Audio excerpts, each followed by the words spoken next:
What is northern Nigeria known for?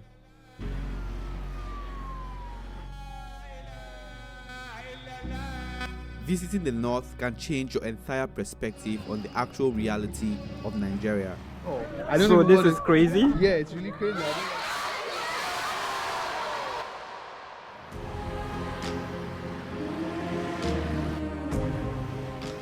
Exploring Kano felt like I traveled to a different country.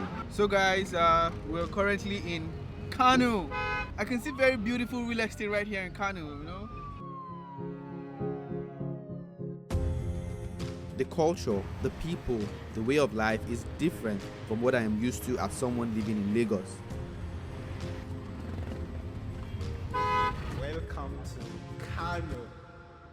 Kano is known to be the capital city of northern Nigeria and home to over 20 million people, the second largest city in Nigeria after Lagos, but stands out with its very rich heritage and history. When we hear the north, we hear bomb, gunshots. No. Is it true? No. Like it's not. No. Accept. You accept in Kano here. Anywhere you go, you can enter, you can sleep, you can stay. Wallahi. Yeah. The people in Nigeria, Kano, is not like this. Kano is a peaceful place to stay. So will you raise your family here? My family is here and I'm here and I'm not ready to go.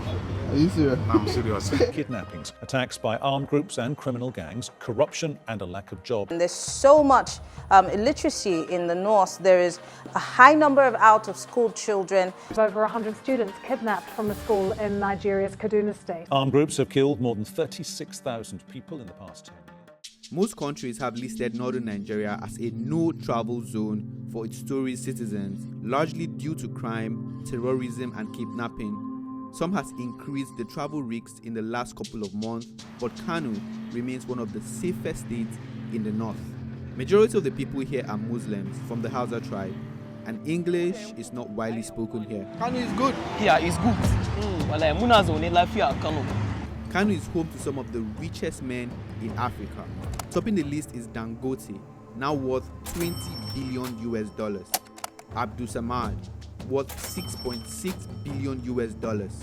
But the reality remains that most people here live in abject poverty and have not been exposed to modern day technology. I can't even lie, bro. Like, the poverty in the north is insane. You'd be shocked to know what people do to earn a living here. The dominant occupation is domestic cattle and livestock farming.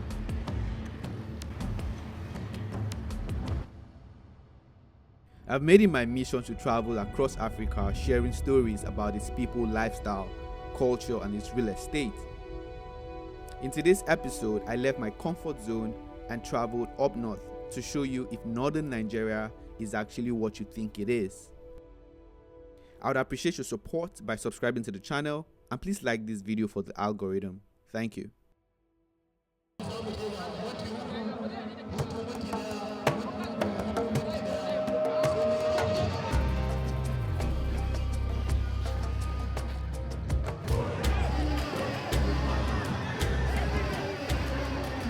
This is a deadly fight. Unlike UFC, Dumbbe is a martial art of the Hausa people, historically practiced by the Hausa butchers and was considered a test of bravery. It was also practiced to prepare men for war. It often features broken jaws, rapes, and spilling of blood. Competitors aim to subdue each other into total submission. It just got started right now. So let's see if the winner is going to emerge in this particular round. A round is completed if either opponent are unable to continue the fight due to injuries or the official calls for a stop. The goal here is to kill your opponents by knocking them to the floor and can be achieved with either a kick or a punch. The primary weapon here is a strong side fist. The fighters bind their punching hand with a rope called kara to make their arms as hard as possible, and the weaker hand is used as a shield.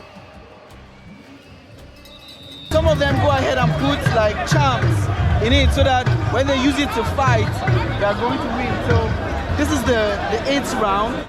Some fighters use charms to win.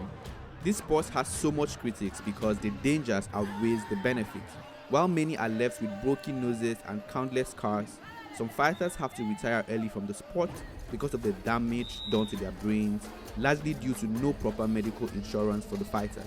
The sport has exposed the community to an international audience of over 24 million people in 2019, and 60% of that audience are not Nigerians, generating a lot of revenue for the community.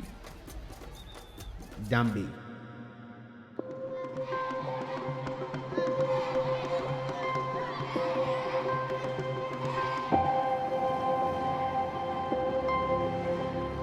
Nigerian population is estimated to be over 200 million people, and more than 55% live in abject poverty, and a huge bite of that comes from the north. The streets are filled with beggars and disabled people. From 1960 to 2015, in no particular order, we've had several leaders starting from Tafawa Balewa down to President Muhammadu Buhari, who's the sitting president. They are from the north, right? Of course. One of the richest people, Dangote, is right here in the north. He's from Kano. Yes. But when you flip the pages, people in the north, they have the most menial jobs. And there's so much illiteracy in the north. There is a high number of out-of-school children.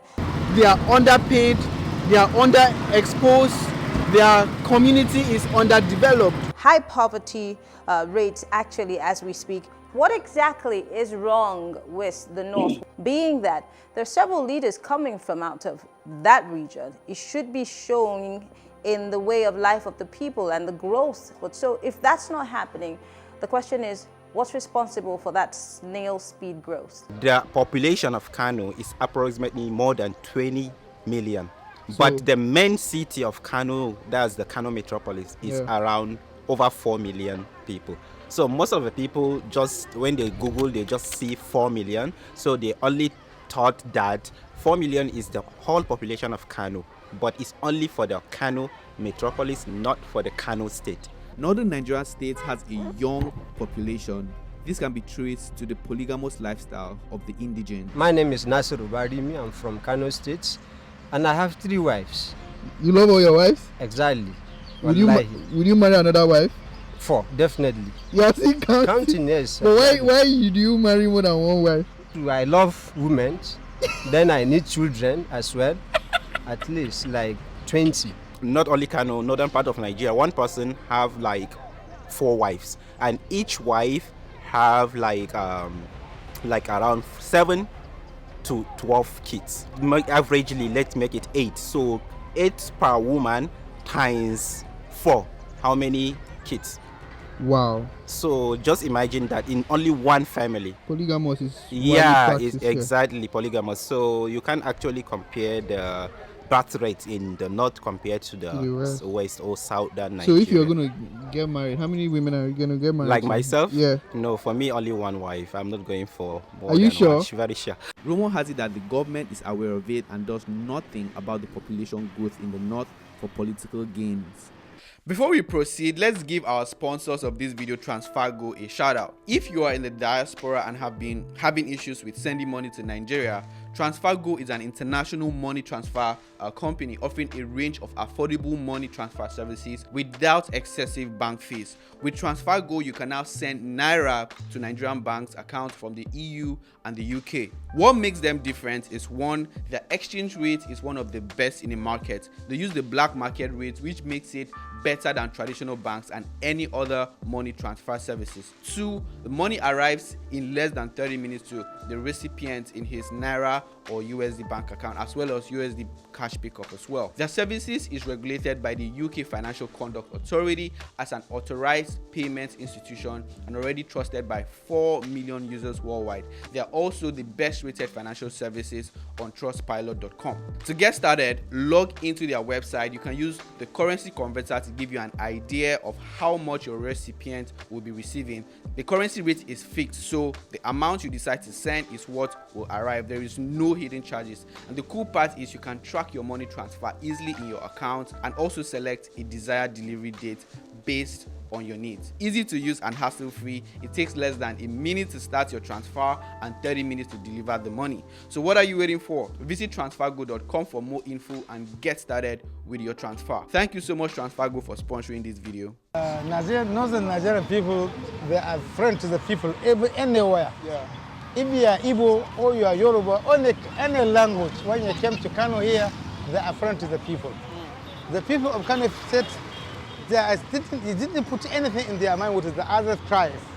The people of Nigeria is very good people. Yeah. Take anybody, the Northern Kano people, take anybody like him. But let me tell you one thing about nuts. What if you did, the implication will be negative. Don't play with their culture as well as their religion.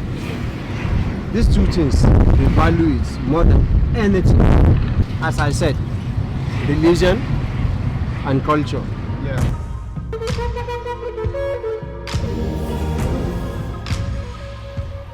Of all the northern states I have been to, Kano seems to be the most developed of them all, with good roads, high-rise buildings, upmarket real estate, and beautifully designed worship centers. This hill is a crucial part of the history of Kano City. Yeah, this is Dala Hill.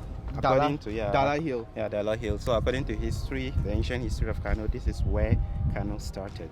On top of this hill, there was a spirit called Sumburubura. Yes. So people used to come here before the coming of Islam. Yeah. People used to come here to worship the spirit And make sacrifices. Yeah, and make some sacrifices. That's become before the coming of Arabs, before the coming of Islam. So yeah, from the top of this hill, you can see the whole of the ancient city of Kano in 360. It is 1,753 feet high and contains a stairway with 999 steps to the top. You dig deep, man. When you see stones like this, it means diamond or gold is somewhere. Yeah, probably we have diamond. We are sleeping on top of diamond. Should we start digging? Of course, if you can. So we could get some diamond, you know? In the 17th century, the hill was the site of a community that engaged in iron work.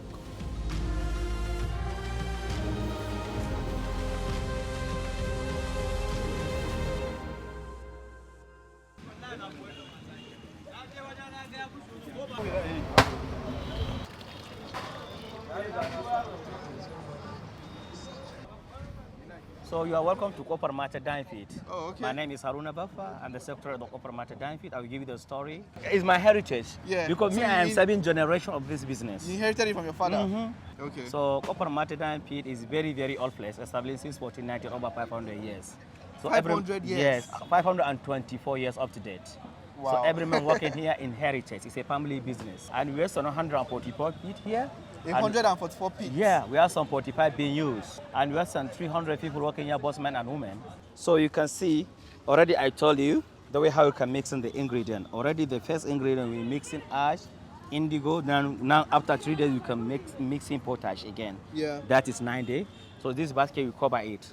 And the fermentation period. After fermentation, then you can start working. Okay, after so 6 weeks, 3 days. what's this gentleman trying to do here? So the guy, she can die, the tar and die. The one in the hand in the well. Just so you guys know, it doesn't really smell really good, you know? Yeah, no, the smelling is the smelling for indigo. This solution, after 1 year, is done as medicine. We are not throwing it out. Oh, really? Yes. Like your pairs, you have them people on your pairs. You can use it. It will never come back again. You can see the guy she's turning his pairs. Yeah. Because she has some like pimples on his pairs. After 3 days, it will go. To go away. Mm-hmm. Medically proven. Medical prove it. Yeah. So what is this guy trying to do? So you can see how the current of the solution and test it. Aye! Why you are here? He test it. Test it like it's pepper soup. Pepper soup? Mm-hmm. You put it in your mouth? Why not?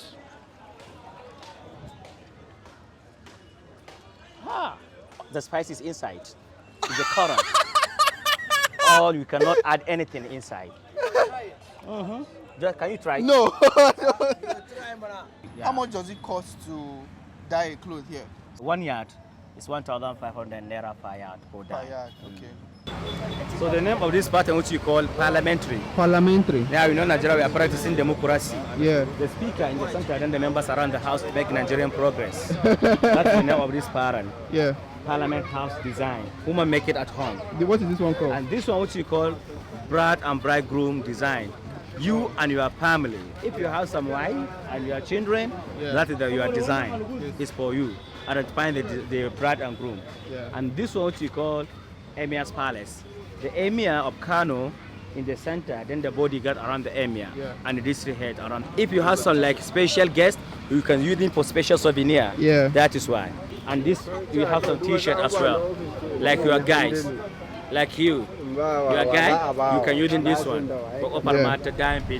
T-shirt. I mean, I would have gotten this, but as you guys know, I only wear black and grey. Blue. I don't wear blue. I don't wear blue, so this is out of my jurisdiction. The risk of the dye pits becoming extinct has never been higher. There has been an influx of cheap foreign fabric, especially from China, into the Nigerian market. Many foreign governments has issued travel warnings against visiting northern Nigeria, and a large portion of the dye sales come from the tourist trade. If demand doesn't increase, before long these dye pits will go extinct.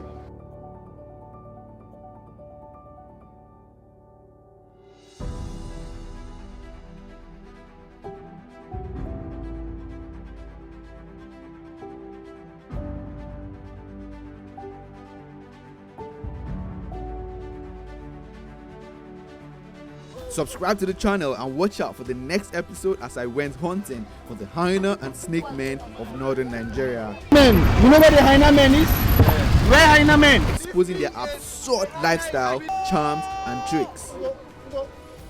Thank you for watching, and I'll see you in the next video.